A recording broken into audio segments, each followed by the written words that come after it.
Okay. Bum bada bum bada bum bum bum bum bada bum bada bum bum bum bum bum bum. Well, all right. YouTube's telling me I'm live, so I must be live. Happy Friday. Hope everyone's had a great week. Put out a video yesterday. I knew it was going to be, I don't know, controversial is not the right word. I knew it would maybe inspire some comments, which it did. And I think most, I mean, you get the people there just say, you ask a question in the title and someone just goes, no. And then, okay, fine. But it's a good discussion out of it. Something I didn't even mention. Maybe I'll do a follow-up. I don't know. I was going to do it as a short. I might still do it as a short. So if you see this point mentioned again, that's what I'm doing. But, is maybe the strongest point that I first, in my infinite wisdom, I totally neglected to think about was the fact that we have a whole phrase name for a type of play, murder hoboing, in which people will kill anybody in the game without any provocation whatsoever. I don't know that we have enough of a problem on the other end. That is to say, people who won't kill regardless of how they are provoked. That it really is something that needs to be addressed in the way that people talk about this thing with evil creatures need to be addressed. Now, I don't have a big, horse in the race in terms of if you want to have evil creatures in your game or not. And I'm fine with evil forces and evil entities, things like that. But this idea that we have to have some kind of evil fodder, which is really what I was getting at. Maybe when I put irredeemably evil, that doesn't quite in the title, doesn't quite get it across. But the idea is, do you need to have some kind of, Star Wars-ish stormtrooper types who essentially are marching over just to get killed? And I don't think we do. I don't think it matters whether we know.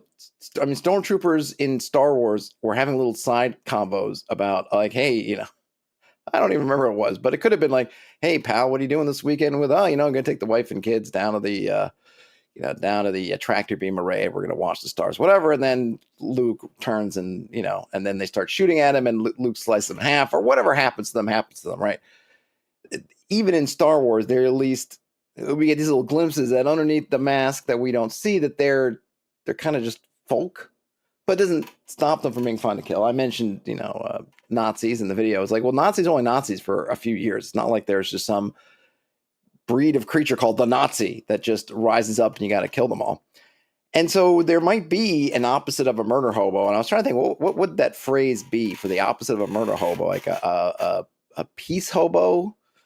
I don't know, you call them pacifists or some, I think maybe depending on the age, I don't know, they peaceniks, something maybe come up in the 50s or 60s, some kind of terminology. But I don't, to me, this idea that we have to have this kind of fodder creature, it feels to me like that solution in search of the problem, because the problem has never been in the majority. I'm not saying there aren't any tables or people for whom this might apply, but really in aggregate, the problem has been that people kill too easily in D&D, not that you got to drag them towards killing things. And I think if you're in a group and they don't want to kill things, I guess just me personally, I find that it's more interesting, almost more interesting than maybe, I don't know, more interesting. I guess I would go on and say that, yes, I would think that in terms of what I think might be a more fascinating kind of game, the kind of game where you just kill everybody versus the kind of game where you have some sort of, you've sworn an oath or you're doing a Batman where you will kill nothing. To me, the one is much more the latter, right? Putting those restraints on your behavior as opposed to not. But that's just me. All right, let's switch on to some stuff here. Okay. It's not quite a swelter here in New York City, but I'm telling you, it's fairly warm, at least when I have to go outside. I'm just opening up the windows slightly. Okay. It's kind of hard. I don't know if you could tell, I changed my lighting focus very slightly, which means I have less of a direct. Basically, I'm in a corner. It's probably can't really see. And what I started doing was basically, before I had my light, let me see. Hold on. Let me see if I can explain this correctly. I had my light. I have a. Let's see, where you can kind of see my arm going. This is the way. Okay, if I'm looking this way, basically I have a camera in the middle, U there, and I have two monitors behind it in a V. So I kind of, you see me looking, one or the other, I'm looking at one of those two monitors. Above both those monitors, I have two flat panel LEDs. One of them I almost never use. I could probably take it down and repurpose it, take it to Studio B or somewhere, because I really never use it. It's mostly because in this room, just because it's also my bedroom. And so unless I'm at home by myself, I'm going to have, my wife or whatever. So I can't really record in here late at night. So I'm recording during the day, which you can normally see. And there's a lot of light that comes right off of here. And so before I would use one of the lights, but almost never both. And I mixed around with which light to use. But what happened was, I guess recently, because I don't know why I decided, but I said, what if I bounce the light? Because the walls are right behind me. They're not white. They're actually kind of what are they? Sort of a greenish color, but I don't think that really hurts it much. I can kind of get a light that's just not beaming straight on me. Kind of maybe it, soften it a bit. What's the word? Soften, yeah, I guess. I know there's probably another word. Diffuse, I think is another word. Diffuse the light more, and so I kind of bounce it. So now it's nice because I'm not getting that big. I feel like that big light just, and it's not that it's super bright, but when it's hot like it is in the summer, anything to make it less hot, or anything not to add on to the heat that I already am dealing with, the better. I don't know why I got on that track. Okay, so Croco, remember the Discord, remember the forums, friend of the channel, and here he is. He posted last night, I think it was last night, yeah, almost a day ago, this dungeon level detailing procedure. And I said I would look at it either last night or this morning. I was on the train coming home, which itself was its own little nightmare, is probably too strong a word, but usually it's a pretty easy ride from where I play my game night with Danny, aka Bandits Keep. That folks in Manhattan. There's usually, I really can. There's really just one. It's one train. It's maybe about call it a half an hour train ride, which really is not bad. But things happen. And last night there was, and look, it's these are the things you kind of, you have to take that breath and remember. So I go down to the subway, and it's hot, it's muggy. There's the street wasn't there was maybe a bit of wind, but it didn't seem to be helping at all. And I'm a sweater. I sweat. Croco says better safe than hurry. That's true.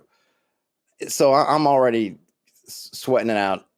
I get down there and see there's a whole bunch of people milling around, and just, you can, I guess, growing up in the city or just being around, you understand that you have people kind of on, and that station's a very simple one, the stop that I'm trying to get onto, and there's a bunch of people who are kind of hanging around, but they haven't gone through the turnstile. And sometimes people will do that because they're kind of hedging their bets or something. But when I see a lot of people doing that, and I see people kind of actively leaving, I'm starting to think, oh, what's going on?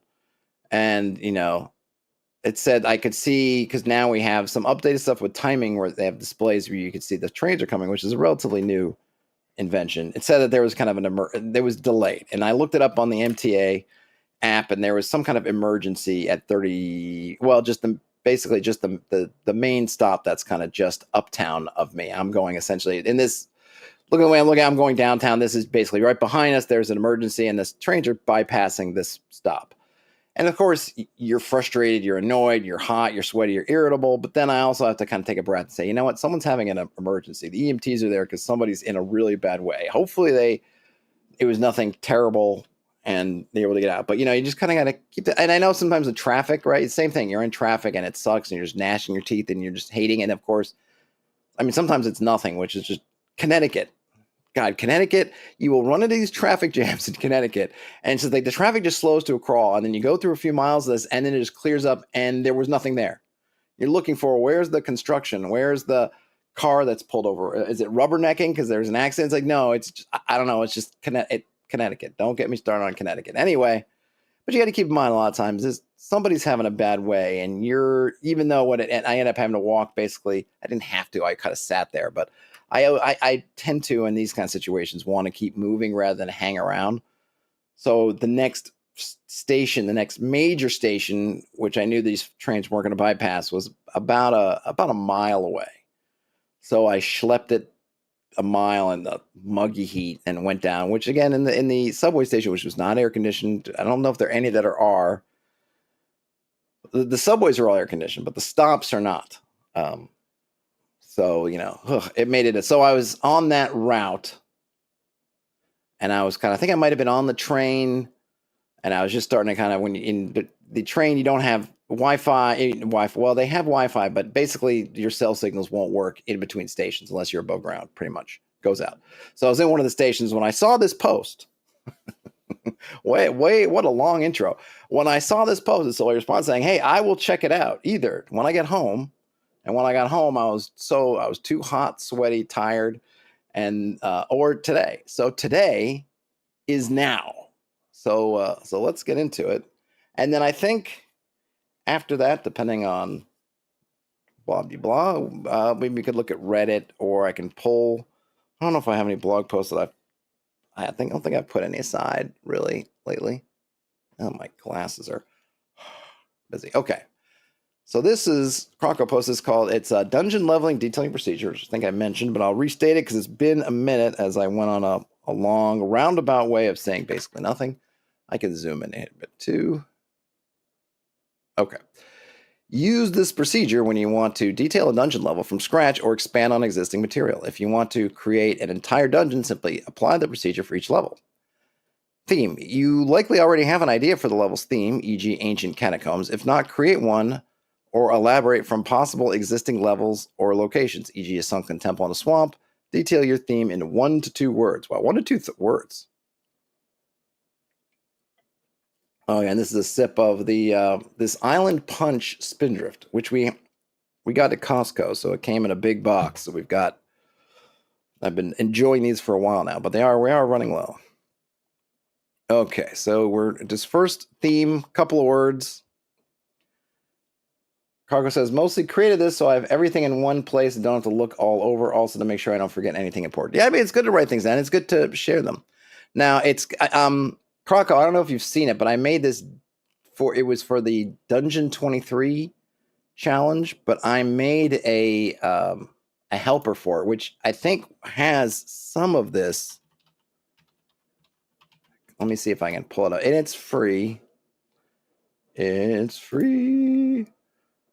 Right? I'll put it in the chat. It doesn't. It has a lot of this. It doesn't necessarily have. I don't. It's not exactly your step by step, but I'll share it with you and in the chat. Okay, here it is.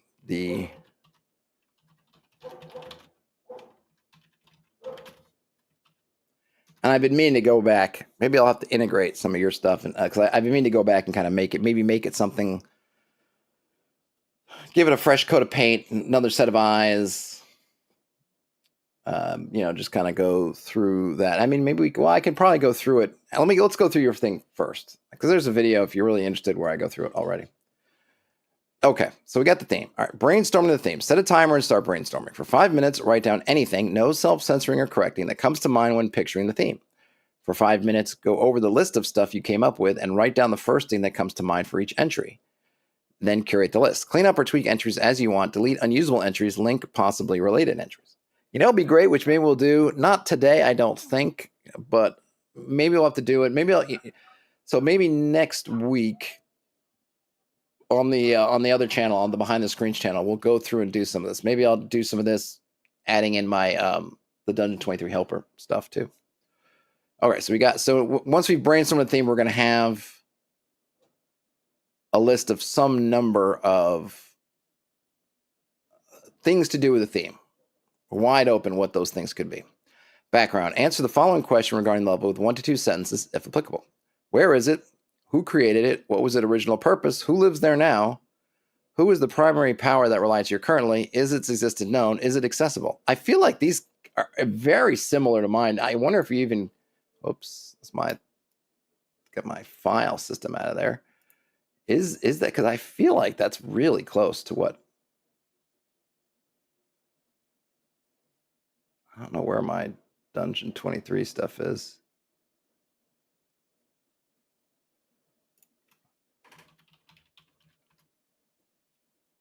Huh.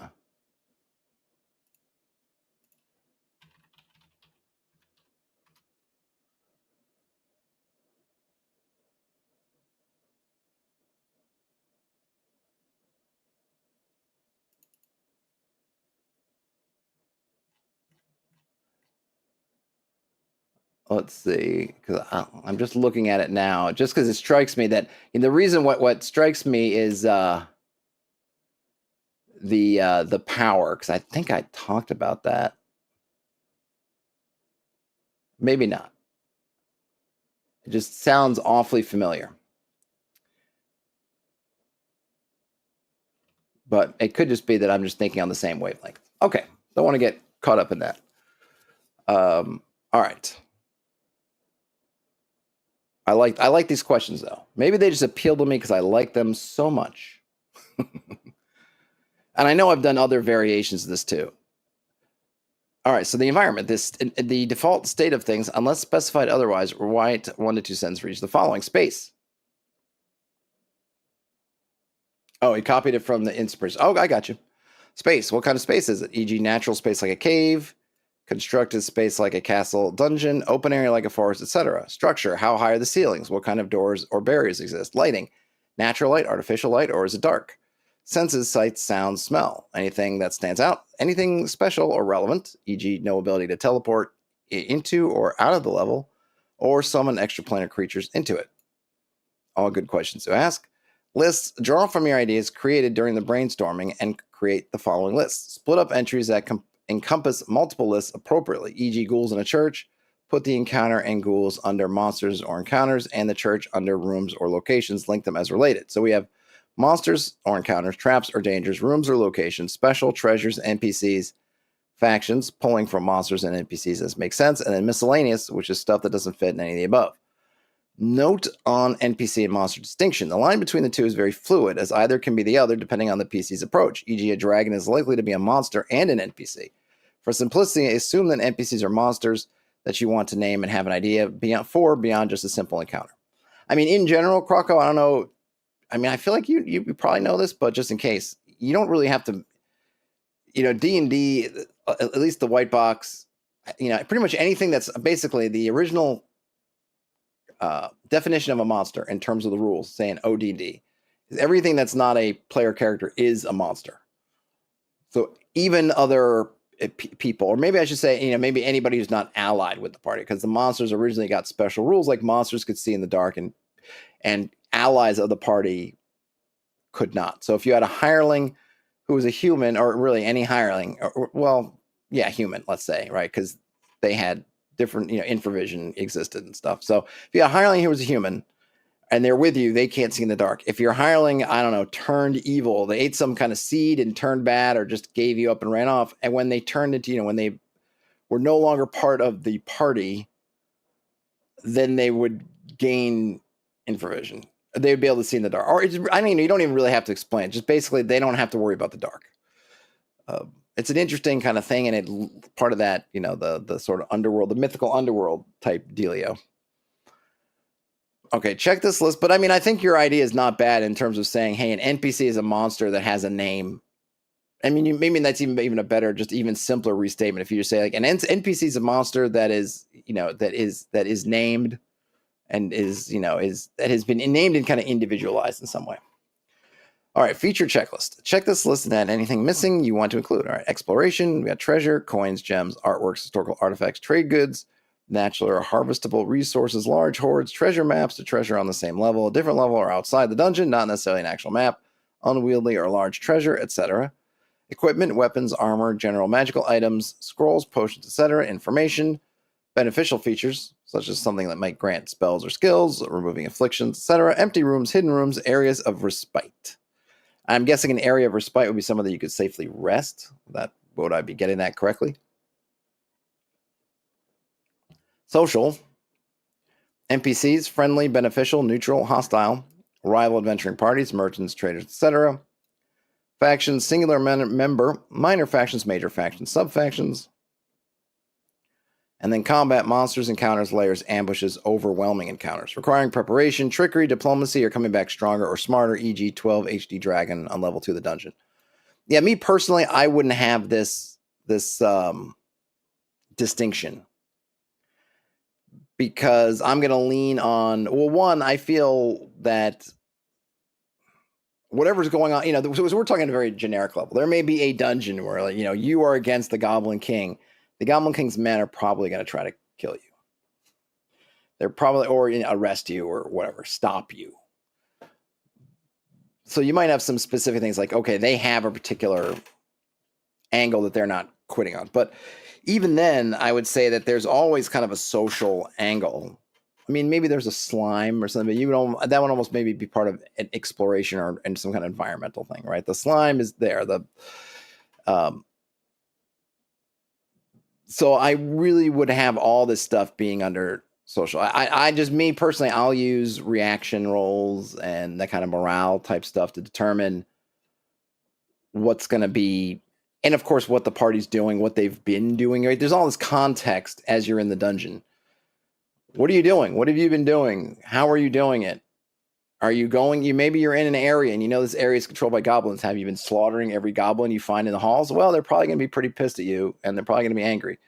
Have you been friendly with the goblins you've seen? And maybe you've got a goblin guide leading you around, and maybe you're doing what, then, then they probably are going to be nice, especially if you're not looting their part, but you're just moving through or something, right? So I'm going to let all that dictate whether we're leaning towards combat. But, even then, I'm probably not going to have it just go straight to combat unless, you roll those double ones, or if you're using some kind of other scale where you get down to that red line of, attack on sight kind of thing. So I probably just wouldn't set, and I'm sure, and Crockwell mentions use, reaction. Yeah, this is just, I just, for myself, and maybe how I, a lot of times with these things, you're kind of, who, there's who's your, we don't know who the audience is, right? So I'm trying to look at how would I structure for myself, and how would I want to, I kind of think of it like in these two ways. How would I want to structure for my own usage? In which case, the combat as a pillar, if you will, is one of the things that isn't there for that. Because if it is combat, I can just have that as a special, oh yeah, the dragon's going to kill you or attempt to kill you. So whatever, I don't kind of need to call that out. And then,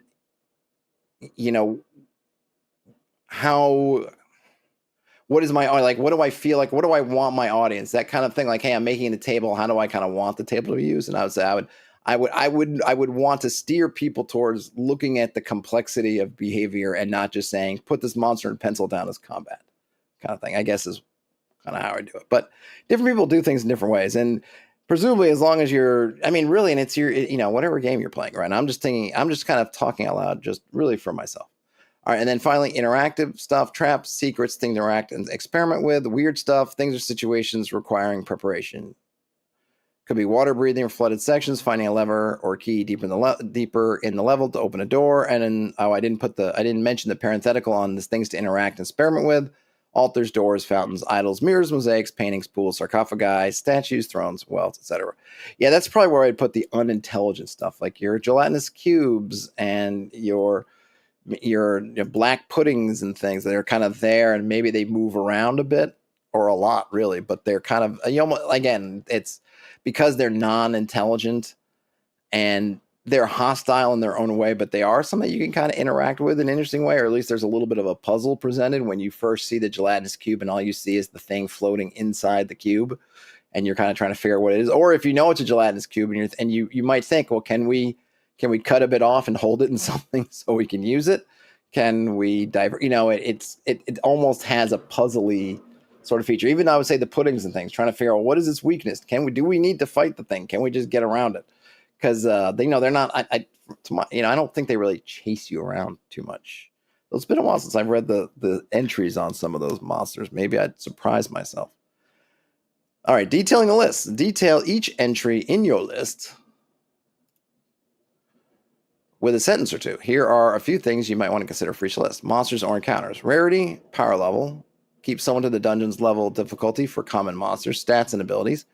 Consider relations between monsters. I definitely like that's a nice note to remind people of, the hierarchy or the kind of food chain or allegiances. Keep background environment in mind with regard to monster types and placement.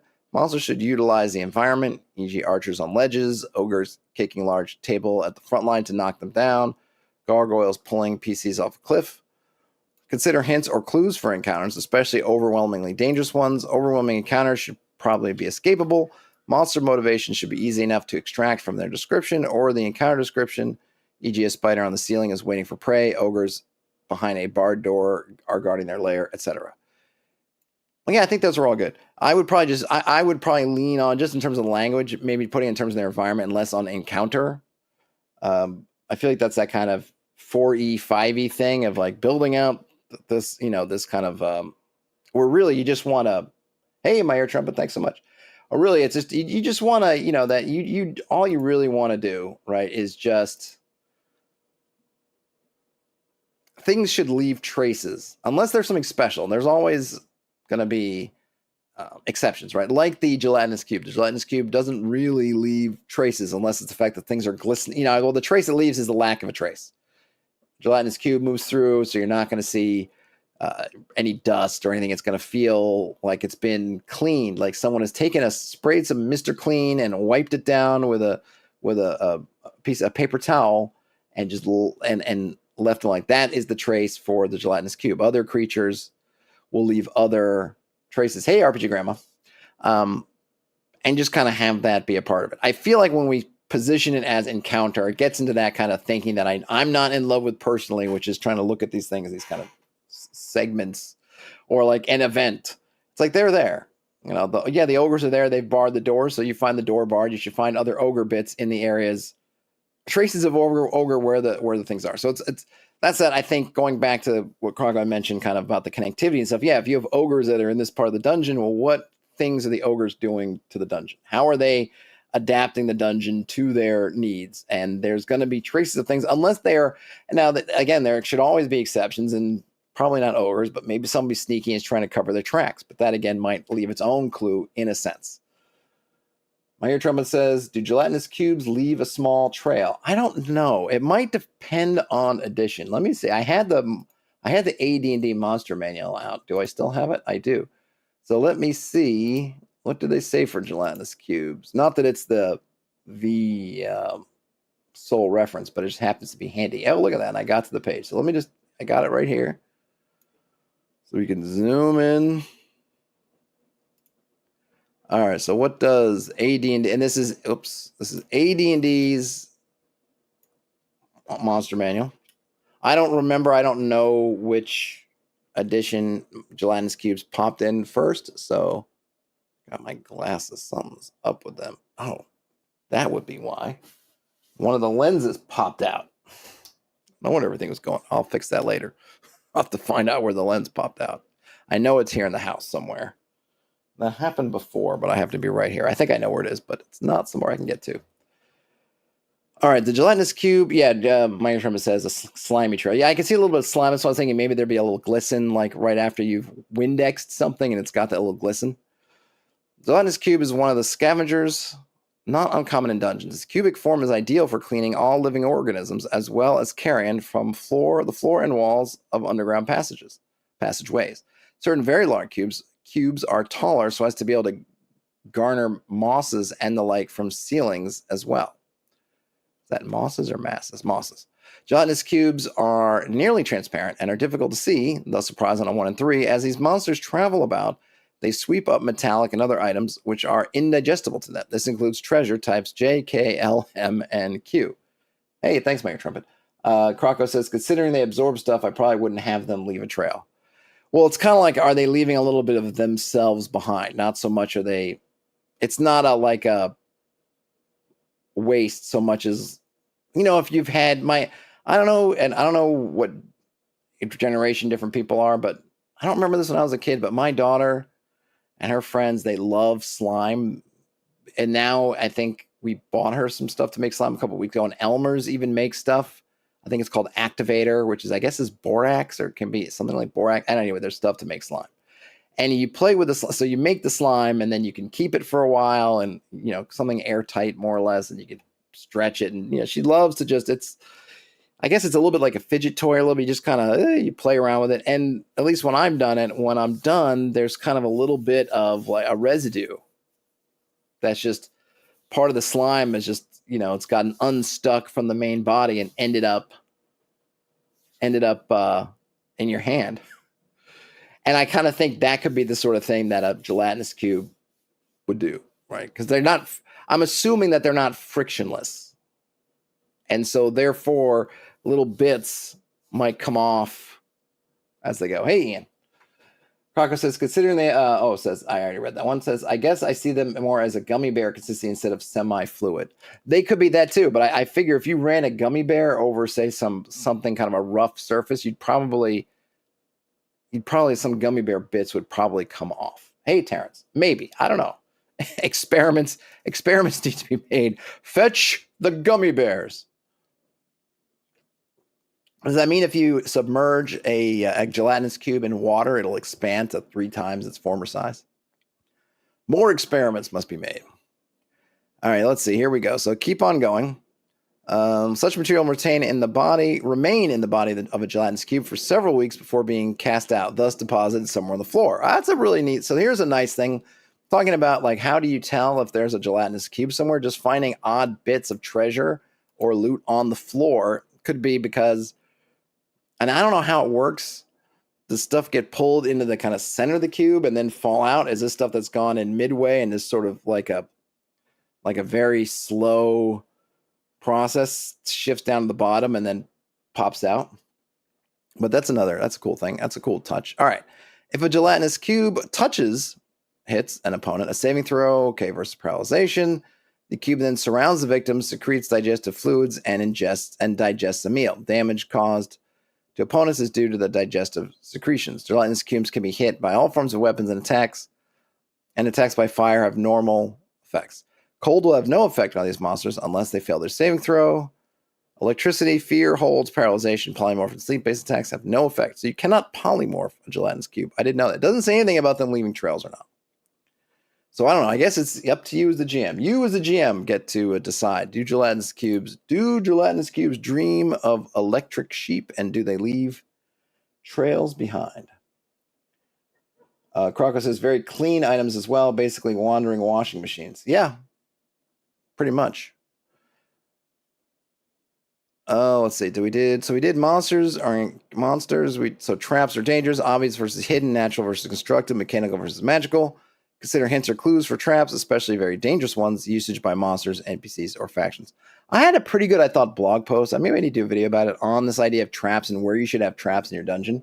I feel like it was pretty decent in terms of, I think, giving a good reasoning as for where traps should be. Because one of the problems with traps that people run into, when you're trying to do, obviously if you're doing kind of the classic funhouse style dungeons, and traps are just where they can do traps are a place where they could be most destructive to the party, or most maybe destructive is not the right word, where the party will interact with them in a more interesting way, and little thought is really given to, does it make sense that this trap is in this spot, like everything running around, and because you think in your own house or your place of business or something, where do you put the trap? Because if this is somewhere that you're going into and out of all day long, you're not going to put the trap where you're going to have, even if it was a 10% chance, you're not going to have a trap where you have a 10% chance of triggering it every day or every time you move through it. Traps on the privy doors, that would be devious. That would certainly be devious. So my concept was that you would put your traps where you don't have security. Much like we think about countermeasures and things where we would do similar, where we might have an electrified fence, or we might have something else. You don't trap. Unless you might trap your front door if you know that you're not come out, right? Like we lock our doors at night. So maybe you have a trap and you come in and you lock your door and you hit some lever, and that's, it initializes the trap. And you know that when you open your door from the inside, the trap gets, I don't know, what would you say, disarmed for the moment. But you would most likely put your traps where you can't be. So you have a second floor window, and you know that, okay, I'm not going to be, this is a 4-story tower. That's not usually where it works. So I'm going to put a trap on that second floor window. I'm going to have my guard watching the door, because they also might need to sign for deliveries and whatnot. And I'll put the trap on the second floor window, which is somewhere I want to protect. I know it's a gap in the security because it's, the rest of the thing is stone, so it's pretty good there. And so that's where I'd put my trap kind of thing. And that was kind of this idea I had. So if you looked at your dungeon, if it's a place that you really mean to be kind of lived in, and think about where the traps would be, they might be in these spots where they want to protect. Like I could see having a trap in the escape tunnel where you could set it as you're leaving, or maybe you even have to remember to set it, but it's kind of like you just don't want anybody. This escape tunnel, it's secret, so you don't want to have guards there. So you're not going to put a guard to guard the secret entrance or your secret escape tunnel, but you might put a trap in the secret escape tunnel just in case somebody finds it in an inopportune moment, kind of thing. Let's see. Hey, Gus. Gus says, sure, traps should be logical as you're discussing in places where there's no movement of the inhabitants, e.g. tombs, places where there's a way to bypass them. X step is jumping. Yeah, I mean, tombs and things like that, right? That's what I was meaning about kind of lived in. The tombs, they're sealing it up. They want to protect. In either they want to protect the what's inside because it's sacred to them or whatever, or they want to, if it's the kind of like in the movie The Mummy, what's his name? Fraser? Why am I forgetting his name? I like the 90s Mummy movie in which you really, the mummy's cursed, so that you want to curse the thing so that nobody goes and wakes up the mummy. Though I don't think they actually trap it, really. Yeah, they trap the treasure vault. Brendan Fraser, thank you. They trap the treasure vault, which I don't quite understand. Right, you trap don't you want to? I mean, because you want to get to your treasure. I get that you don't want somebody else to escape with it, but then like if it's like they've gotten to it, and so you rather the whole thing just drops down. And yeah, Gus points out alarm traps. Yes, right. Like like you trigger an alarm, right? Absolutely. Yeah, Brendan Fraser. I really like that movie. They really kind of went downhill after that. I have vague memories of The Mummy 2, and then The Mummy 3. Was that the one where they had CGI The Rock, young Dwayne Johnson showing up, CGI, half man, half scorpion, and then they did a spinoff, The Scorpion King, and then they do another one with a Chinese mummy. I don't think I ever really saw that one.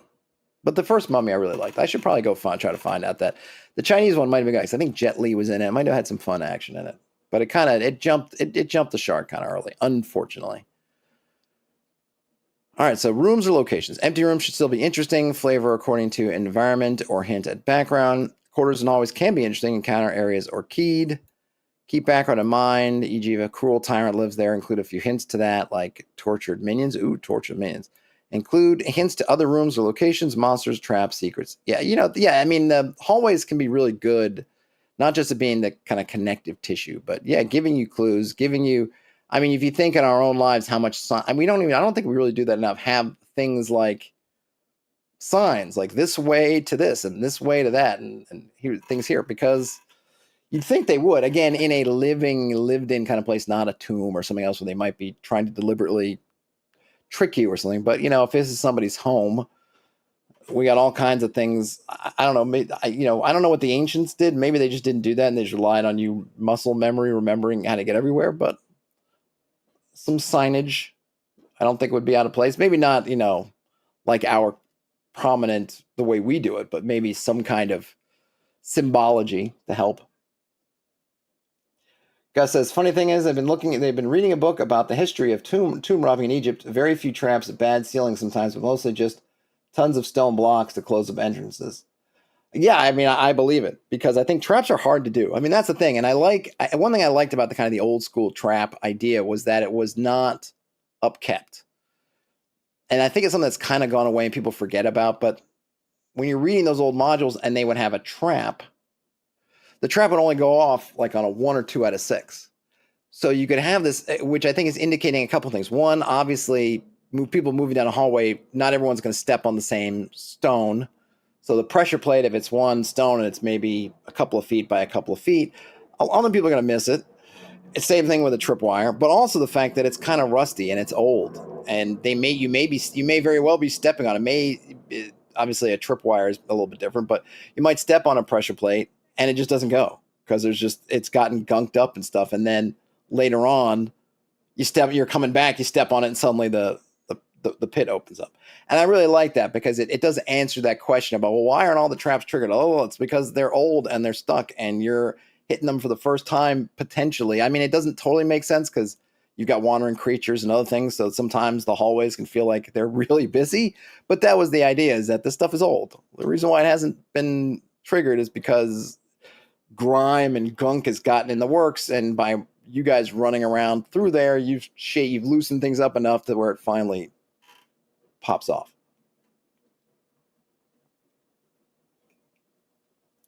Karga says, I guess if you want to keep it realistic, the mummies should be treasure as well. Those are valuable delicacies. I don't know. I'm sure you could make up all kinds of stuff, right? Because it could be components for a spell or ritual. I need a mummy's head or hand or something. And yeah, I mean, it could be. And it could also be if someone else... I mean, there's all kinds of cool stuff you can do with unusual loot. Unusual loot is good. But I always like hallways. I find that, in my experience, the more interesting situations end up being in hallways more than the rooms, because hallways are super dangerous because you can't control them like a room usually. I mean, obviously, if you have a room with 100 doors, you can't really control that either. But most rooms having only 1 or 2, maybe 3 ways out max, a lot of them just having 1, you really can control it. And even if there's an enemy inside, just by the fact that you're in the doorway gives you immediate advantage on whatever's in the room, because they can't get out unless they get past you, and you're in the good spot. You've got the cover of the doorway, and you can sort of do what you want to, and they can't maneuver. But in the hall, they can run around corners. Other monsters could show up. They could knock on doors, and like there's all kinds of things that can happen. So I always found it interesting that we put all our keyed encounters in the rooms, but it's really, to me, almost the hallways. That's why I've kind of, in some places, leaned into just running with wandering creatures. And if they're in a room, they're in a room, but then often they'll be in transit. And it also makes them a lot harder to pin down. I kind of get annoyed where you always have the king you're trying to catch, or whatever, the despot, the evil, cruel guy's in the room where he can't escape. You know, I want it to be more interesting. I want to have some chasing and things like that. But very rarely do you get to do that, because usually they're in the room, and then you get to go in the room and basically close the door behind you, and then they're stuck. I mean, maybe that's by design, because they don't want the guy to escape and make a... they want it to be kind of, you know, the grand encounter. But I think having a chase through a dungeon, especially if you haven't cleared it all out and there's still hostiles in there, and you don't know every nook and cranny of it, and you're trying to chase some madman through it, I don't know. I think that's more interesting. Cargo says, gotta have some secret escape tunnels. Absolutely. Okay, so now treasures. Consider background environment for flavor, e.g. mineable gems in a mine, expensive books in a library, etc. Include hints or clues for hidden treasures. Consider activation chances for mechanical traps. Yep, I like the activation chances. NPCs, personality, goals, attitude, treasure, and what they offer. Consider faction allegiance, relations to other NPCs, or to the levels itself, e.g. old resident versus newcomer. Keep background environment in mind regarding what types can be encountered. Don't assume that NPCs won't be fought, so give them stats and don't overly describe them. The challenge of NPCs can be calibrated via personality, power, and strangeness, e.g. a madman wielding a wand of disintegration intent on building his own little kingdom is harder to safely interact with than an emaciated prisoner that simply wants to return home. This is true. Factions, goals, activities, means, power, treasure, and what they offer. Lairs, roster, order of battle. What is... Croco, what... I've heard this before, and it's not that I don't understand the words order of battle, but I think I recall Bryce, 10-foot, e.g. Bryce Lynch of 10-foot pole. I know when I looked at a couple of his reviews, I think he mentioned appreciating or wanting order of battle. And I can't for the life of me really understand what that means. Does order of battle mean what you want them to do? Okay, so Gus says order of battle is basically a list of faction resources and tactics. I see. So we say, so order of battle would mean like, hey, they have 3, just again, I'm going to throw some just terrible things. They have 3 light infantry who will try to do X, Y, and Z. They will screen for the cavalry that are going to try to come and hit you on the flanks, and the heavy infantry armed with shields and broadswords will then march with the middle and try to squish you, essentially like that kind of thing. Let's see. Croco says you keep all creatures in a complex in mind, and if the complex is alerted, then you know which creatures join the battle. I see. Okay. All right. So basically, okay, just how much of each kind of type. All right. Because I always got a little bit just not understanding exactly what that meant. Because I could read order of battle. It seems like okay, it's basically the inventory of different types. And I guess if presumably, and it's always going to be the taste. Like I don't know what Bryce likes or what he doesn't like, but maybe he would like 24 goblins with bows who will fire from range and avoid melee, continually retreating as they go, something like that, to give you an idea what they do in battle. I'm guessing is kind of the thing.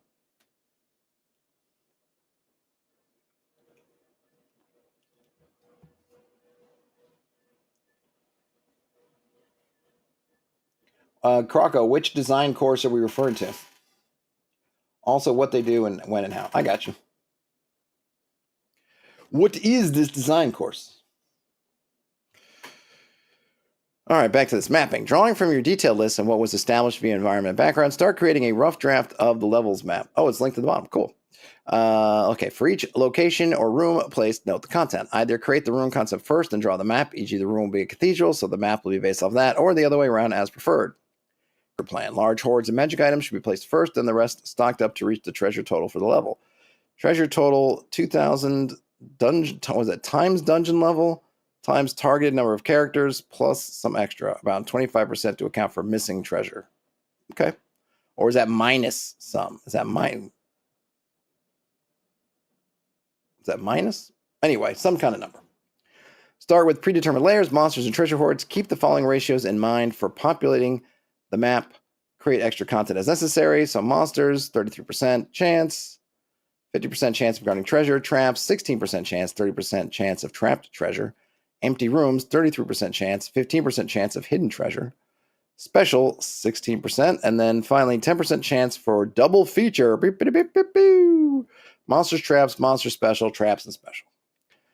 That sounds vaguely closely, the basic BX formula. Yeah, that's what I figured. I don't know it by heart, so I wasn't sure if you changed a little bit, but it sounded pretty close. Map chunks of rooms in distinct locations and connect them as it makes sense. Connect rooms conceptually, e.g. you have two things that fit in a temple, make them part of the same temple. Consider loops, interconnections, connections to the outside and other levels, verticality, the 3D-ness, interactivity, interesting room designs, and so on. Optionally, put traps, secret doors, and other important features on the map, maybe even locations of keyed encounters or set monsters. I think it's good if you can to key the traps and things on your map. It just is handy. I'll often be looking at where their players are, looking at the kind of map. And especially if you're not keying your hallways and things where, just keying the rooms and the hallways are blank, if you put the trap with the room, I might not read the right, I might be coming from a direction I don't read the room, or I'm not looking at it. I know if you think it put the, X with a box in it, or the little T, it doesn't have to be, it doesn't have to be a drawing that is, it just has to be a symbol, right? Something lets me know, oh, hey, there's a thing. There is a thing here.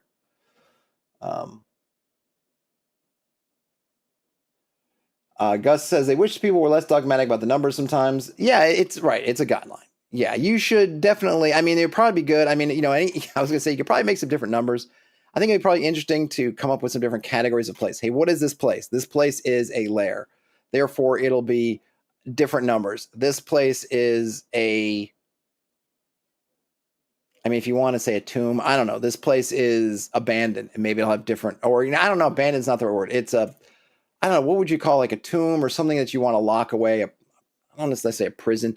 Have some different categories of things with different numbers, but ultimately, you're going to put different numbers in them. But yeah, there's no reason to be. You just you got to get the feel that you want. You don't need to be a stickler for it's got to be this or it's got to be that. You're just. But everyone wants that appeal to some authority to say, oh, I got the right number. So everybody loves some numbers. Gus says that Thrace is interesting that way. I like the way it handles random encounters sometimes. Yeah, I like having keyed traps and things. I do. It's been a while since I looked at Kevin's Thrace, so I don't remember what they specifically do for random encounters. Should I look it up?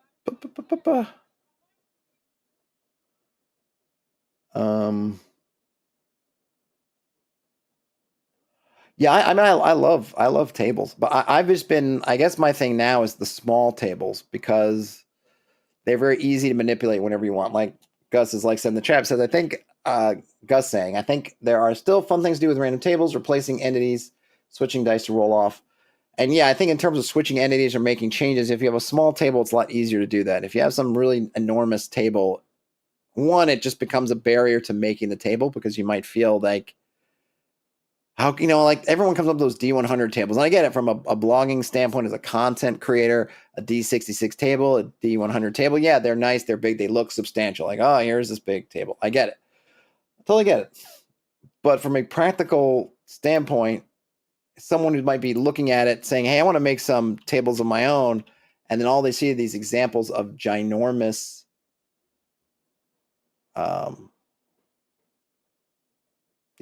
entries, these ginormous tables with 100 entries. To me, that just is give them the idea that I can never do this. This is beyond me, kind of thing. And that is part I don't like. And within a couple of sessions, how much? I don't know. I have a PDF of Caverns of Thracia somewhere, but it's not coming up on my search. I'll have to do it another time. And how much are you going through anyway? Because if you think about it, you're doing wandering creatures, and you're doing it. I don't know. Different now. There's all kinds of different methods, but what it was like every second, every other. Again, if you're using the by the book numbers, you end up with some kind of every other round, every other turn. You're rolling, and you have to roll a 1 or a 2. So in a session, I mean, if you're covering a lot of ground and you're really cranking them out, maybe you'll go through 4 or 5, but generally you're going to get a couple. Gus says, with small tables, D6 or D8, random encounters, you can define regions a lot better. Instead of having D20 for a 100-room dungeon, have 4 D6 tables broken up by regions. Yeah, I totally agree. That's kind of what I'm getting at, is you get to have these small, flexible tables, and yeah, you can have a bunch of them, because to me, that's where you get interesting. Oh, I'm in the sunken, or I'm in the ancient necropolis part of this dungeon, and that has its own encounters. It's not just now I go back to the big one kind of thing. And yeah, you can definitely have some different fun with dice. Even if you just want to do advantage, disadvantage, like, oh, now advantage, now disadvantage, you could totally do that too. There's a lot of fun stuff you can do with the dice. And I'm not saying there's anything wrong with a D100 table. They're great. If you have the inspiration to sit around and do a D100 table, and some people are really good at them, and more power to them. They're awesome. But I think, it's like models. Like when people talk about and I'm talking about here human models, right? People say, oh, the fashion, or maybe I should say the fashion industry, right? The fashion industry, you have these people who are beautiful and they can do all that great, but they make an image that is unattainable for younger people or impressionable people, and therefore those people make decisions, right? And poor life choices or poor decisions based on these unrealistic things. And my only critique of the D66 or D100 table thing is that, as good as they are, you get the impression that you have to have some giant table, and you don't.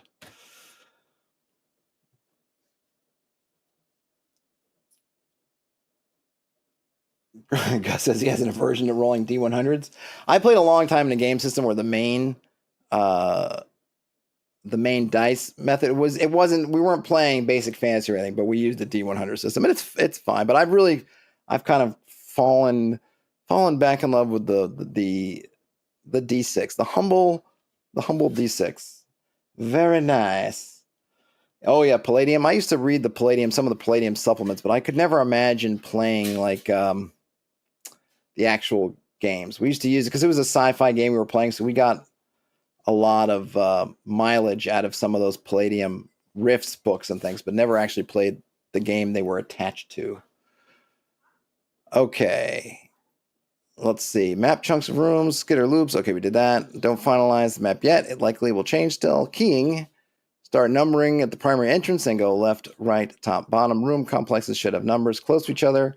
Give rooms a name and detail the key to the necessary detail level. You can also use a kind of a hybrid if you want to have areas that have names like Cathedral 1, Cathedral 2, Necropolis 1, Necropolis 2, Caves 1, Caves 2, which I think can help sometimes a little bit, make things a little bit more, especially if you're, you can then group things together. 'Cause sometimes doing that, just going horizontally and vertically, you can end up with rooms that are next to each other in the key, but don't have anything to do with each other just because, they happen to be on the same rough area.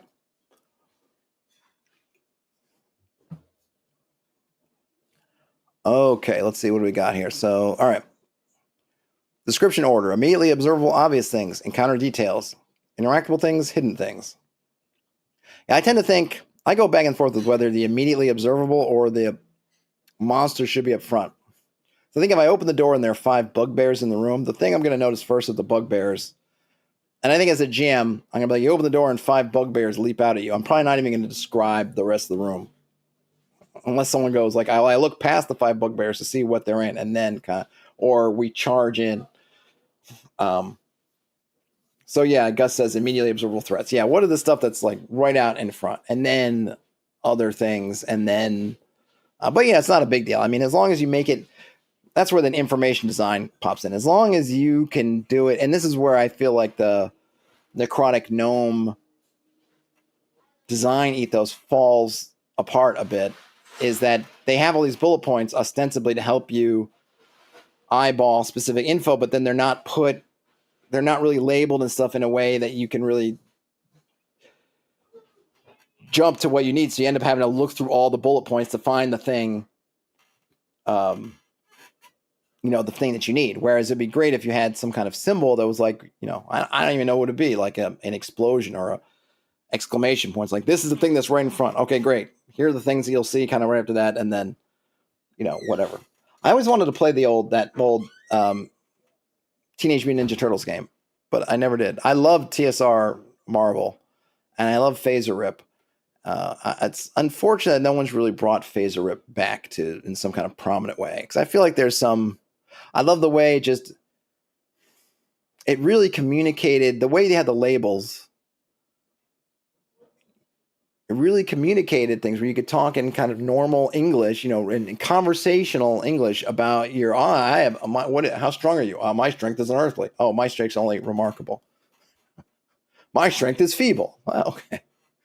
I thought that stuff was really cool and interesting. And I kind of wish more games would embrace that. That kind of it has a range, it has a mechanical meaning, but you don't have to say like, I have 18 strength. It's like, well, what does that mean? But if you say like, and even though saying like I have amazing strength doesn't say all that much, but to me, I feel like it's still like, it's a good, I don't know, it fits the tone, just fits everything. My strength is strengthiest, pretty much. All right, let's see. Wandering monsters and random encounters. Create a roster of your keyed encounters for which it makes sense to wander the level. Optionally, detail area ranges for wandering monsters, e.g. cultists are only encountered in the temple area. Remember to cross an encounter off the list. Remove it from the creed room as if it is dealt with. I think that's something that also gets overlooked a bit, is that you can adjust these lists as you're going along. If you've cleaned out the cultists, and you as a GM have decided that, yeah, let's say you're running an adventure and it doesn't necessarily tell you how many cultists, but and the cultists are just one part of, say, some kind of larger dungeon thing, and the party's gone, and who knows, you can almost, it's cultists unnumbered have died to the sword of the characters.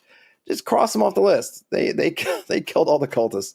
Maybe if there's a key location with some cultists they didn't hit, you can say these are the lone survivors, right? But these things are meant to be malleable and updatable. I think people treat them like they're locked in stone. And no, feel free, cross it out, put something else in, or just leave it as a blank. Yeah, they killed all the cultists, so for a while, the dungeon's going to be a little less crowded, which is fine.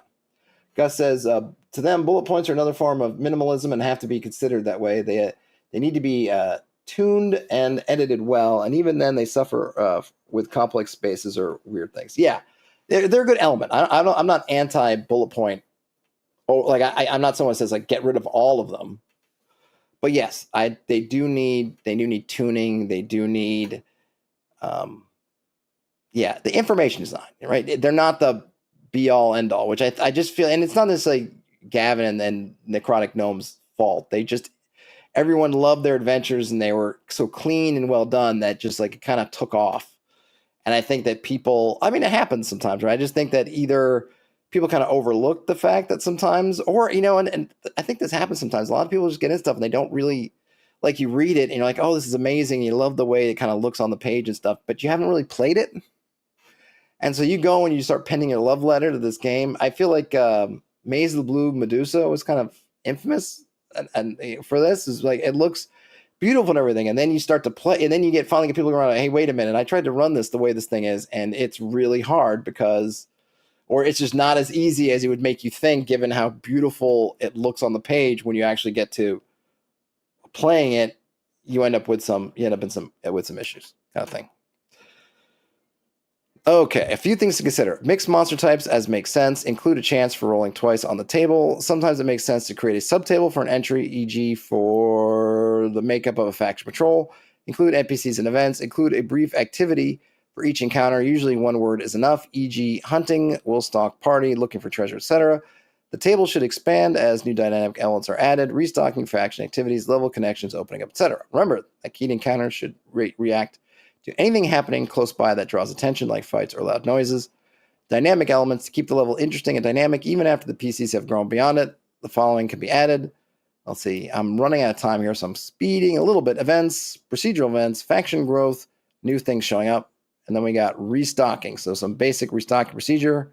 Roll a d6. On a 1, it's a monster. On a 2, it's a monster with treasure. On a 3 to 6, empty. But there's a 1 in 6 chance of concealed treasure. And then, let's see, conditions, when you might restock. After the death of the most powerful monster or group of monsters on the level. After all non-hidden rooms on the level have been explored. Every 1d6 expeditions, extended time away from the level. What is known about the level and rumors determine the chance that information is available about the level. The deeper the level, the more expensive in general the information is. So we have some rumors. They can be about monsters, treasure, traps, NPCs, factions, locations, environment, background, etc. Include who or where the rumor was learned from.